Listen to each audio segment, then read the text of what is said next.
Hello guys. आज एक नए और वीडियो के साथ और नई अपडेट के साथ मैं आया हूँ। ये वीडियो मोस्टली है जो अभी जनवरी इनटेक में आने वाले है। और बहुत सारे लोगों का क्वेश्चन रहता है कि जैसे हम यूके में आए और यूके में बहुत सारे लोग बुक करवाते हैं लंदन हीथ्रो, जो सेकंड है लंदन गेटवे समथिंग। मतलब यहाँ पे तीन मेन है, मतलब बड़ा सा जो है वो हीथ्रो है और दूसरे और दो भी है। तो मोस्टली पब्लिक हीथ्रो पे बहुत हीथ्रो एयरपोर्ट है वहाँ पे बहुत आती है। तो वहाँ आने के बाद कुछ लोग टैक्सी बुक करवा लेते हैं, कुछ लोग एडवांस बुकिंग करवा लेते हैं। और जैसे मेरे टाइम पे था कि मेरी यूनिवर्सिटी की बस पिक करने आ रही थी। लेकिन मैं एक बात बताता हूँ कि जो मेरा यूके में सबसे पहला दिन था इस कंट्री में, और मेरे लिए ये पहली कंट्री थी जो मैं बाहर निकला था, क्योंकि मैं वहाँ इंडिया से इवन गुजरात से भी मैं बाहर बहुत कम निकला, और एक दो बार मैं या दो बार ही मैं एमपी गया हूँ। तो मेरे लिए तो एकदम नया था। और पहले ही दिन मेरे साथ ये हुआ कि अ, वैसे तो मैंने तुरंत घर पे नहीं बताया था। अराउंड मैं रात को मेरे साथ ऐसा हुआ, फिर मैंने सुबह यहाँ की जो सुबह थी वहाँ उस टाइम पे मैंने घर पे बताया फाइनली कि अभी मैं घर पे नहीं पहुँचा हूँ, अभी भी मैं एयरपोर्ट पे हूँ। उसमें ये हुआ था कि मेरी जो फ़्लाइट थी वो अहमदाबाद से दुबई और दुबई से अ, लंदन हीथ्रो एयरपोर्ट पे थी। तो यहाँ कुछ मैं चार एज लंदन टाइम पे, यूके टाइम पे 4:15, हाँ समथिंग 4:15 को मैं यहाँ पे लैंड हुआ था शाम को, इवनिंग में। उसके बाद यहाँ पे इमिग्रेशन टाइम था, तो इमिग्रेशन में बहुत लंबी लाइन थी।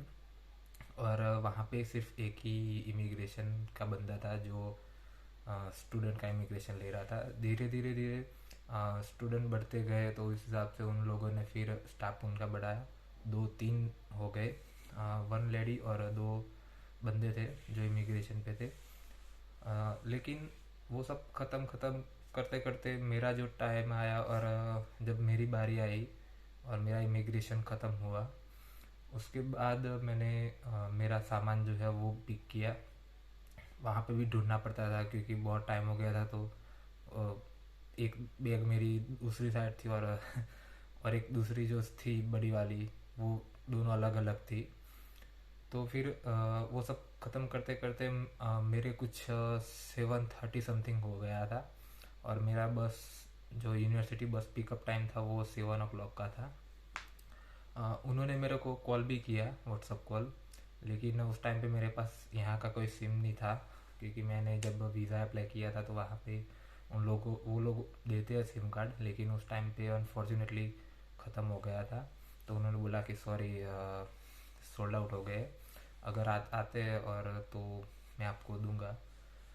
फिर वो तो मेरे पास था नहीं कुछ, तो उन्होंने कांटेक्ट करने का ट्राई किया, लेकिन यहाँ वाईफाई भी कनेक्ट नहीं हुआ था उस टाइम पे। तो फिर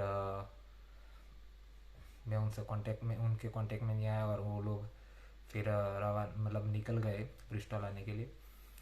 उसके बाद मैंने लोकेशन ढूंढने का ट्राई किया, और बड़ा सा ये जो हीथ्रो एयरपोर्ट है वो बड़ा है, तो मुझे ढूंढने में भी प्रॉब्लम होगा। और वो मिला भी नहीं, तो वो ढूंढते ढूंढते 8 बज गए। फिर अब कोई ऑप्शन नहीं था, तो फिर वहाँ से मैंने एयरपोर्ट से सिम कार्ड लिया, 3 कंपनी का। वो वैसे था £25 का, लेकिन मेरे पास कैश थे उस टाइम पे, कोई कार्ड नहीं था। तो मैंने उन्होंने बोला कि 27 लगेगा, तो मैंने 27 दिए क्योंकि मुझे ज़रूरत थी अब, जितने भी लगे वो लेके। पहले मैंने यहाँ पे जो मेरा लैंडलॉर्ड है वो गुजराती है, तो मैं वहाँ से ही बुक करके आया था मेरा अकोमोडेशन।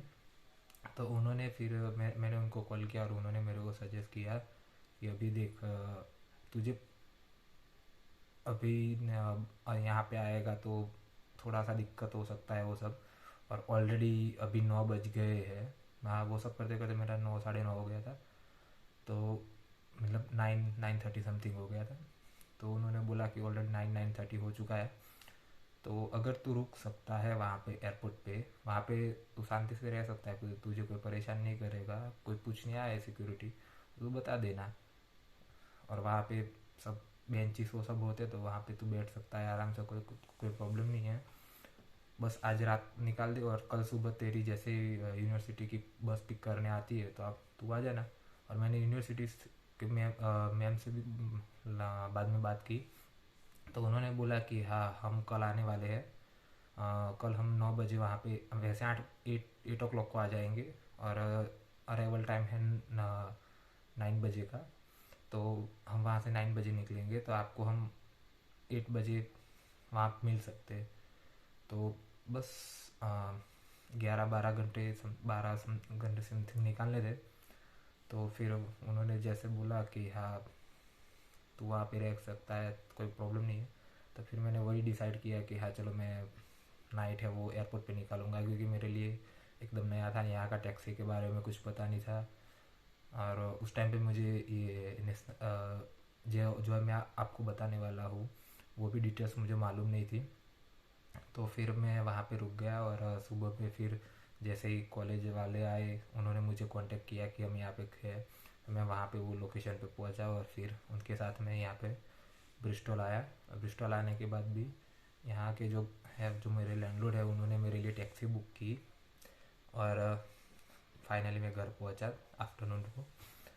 लेकिन आपको जो मैं मेन बात बताना चाहता हूँ कि अगर आपको ऐसी प्रॉब्लम फेस नहीं करनी है तो आप एक काम कर सकते हैं कि आप जैसे इंडिया से आ रहे हो कि जैसे समझो कि फॉर एग्जांपल आपकी जो यहाँ पे फ़्लाइट लैंड हो रही है 4 ओ क्लॉक को, ठीक है। तो आप अपना इमिग्रेशन का टाइम सब गिन के आप अराउंड 7 या 8 ओ क्लॉक, मतलब आपका जो यहाँ लैंडिंग का टाइम है उसके 3 घंटे बाद का आप बस बुक करवाए या कोई कैब बुक करवाए। अगर आपको ज़्यादा पैसे नहीं खर्च करने हैं, आपको लंदन से थोड़ा दूसरी सिटी में जाना है, तो आपको कैब बहुत महंगी पड़ेगी ऊबर की। तो आप एक काम कर सकते हो, आप नेशनल एक्सप्रेस है उसकी मैं वेबसाइट आपको मैं शेयर करूँगा डिस्क्रिप्शन में। वो आप बुक करवा सकते हो एडवांस में, तो वो चीपेस्ट में रहेगा। और एक है मेगा बस, और दोनों आप बुक करवा सकते हो अगर आपकी यूनिवर्सिटी आपको लेने नहीं आ रही है। तो जो अफोर्ड इतना कर नहीं सकता है वो 6 आई थिंक 6 10 पाउंड में कुछ है, उतना हो जाता है नॉर्मल दिन पे। अब डिपेंड करता है कि जैसे अभी आज क्रिसमस है, तो सबको मैरी क्रिसमस। सॉरी मैं बोलने को भूल गया था। तो जैसे डिपेंड करता है कि हाँ कौन सा डे है। लेकिन आप एडवांस में बुक करोगे तो शायद आपको कोई प्रॉब्लम नहीं आएगी। हाँ लेकिन मेन ध्यान रखना कि भले अगर आपका इमिग्रेशन जल्दी ख़त्म हो गया, आपको 1 घंटा और वेट करना है तो वो कोई बात नहीं। लेकिन अगर आपने बुक कर लिया पहले का, मतलब यहाँ पे आपका लैंड हो गया प्लेन, मतलब लैंडिंग टाइम के बाद 2 घंटे बाद का आपने बुक करवा लिया और आपका इमिग्रेशन में 3 घंटा चला गया, तो आपकी बस भी चली जाएगी और पैसा भी शायद वापस रिफंड ना मिले।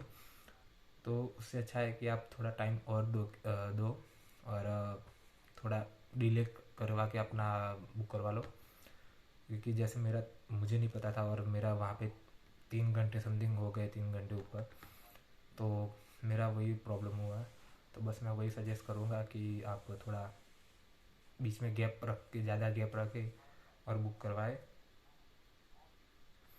तो बस यही आपको बताना था मुझे। और अभी ठंड है यहाँ पे थोड़ी, तो आप नॉर्मल कपड़े लेके आए जैसे मैंने पिछले वीडियो में बोला था, फिर आप यहाँ के ले सकते हो।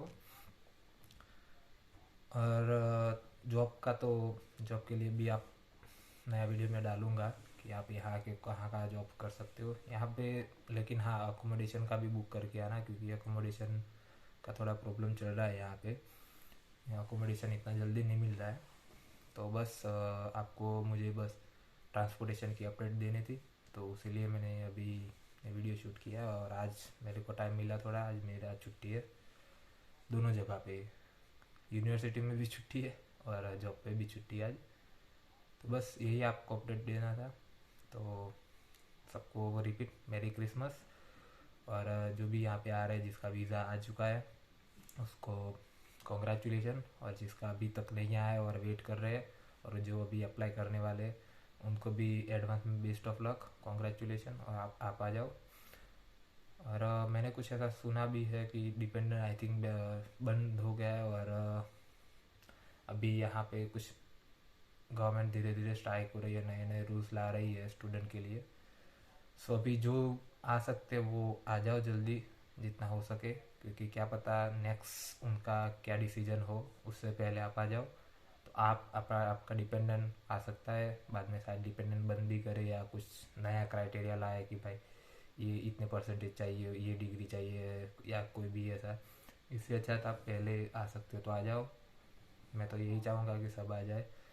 दूसरे कुछ है, जो कुछ फ्रेंड से मेरी बात हुई थी, वो बोल रहे थे कि यार ये डिपेंडेंट्स के साथ आते हैं तो हमें जॉब नहीं मिलती है, उनकी वजह से ये होता है वो होता है। मुझे कोई प्रॉब्लम नहीं है, दिक्कत, क्योंकि अगर गवर्नमेंट आपको दे रही है तो मुझे क्या प्रॉब्लम होना चाहिए। ये गवर्नमेंट का इश्यू है, मेरा इश्यू नहीं है। सो मुझे तो कोई प्रॉब्लम नहीं है, मैं जॉब कर रहा हूँ, मेरी मेहनत से मैं कमा रहा हूँ, खा रहा हूँ। तो ठीक है, मिलते हैं नेक्स्ट वीडियो में। Bye bye, see you.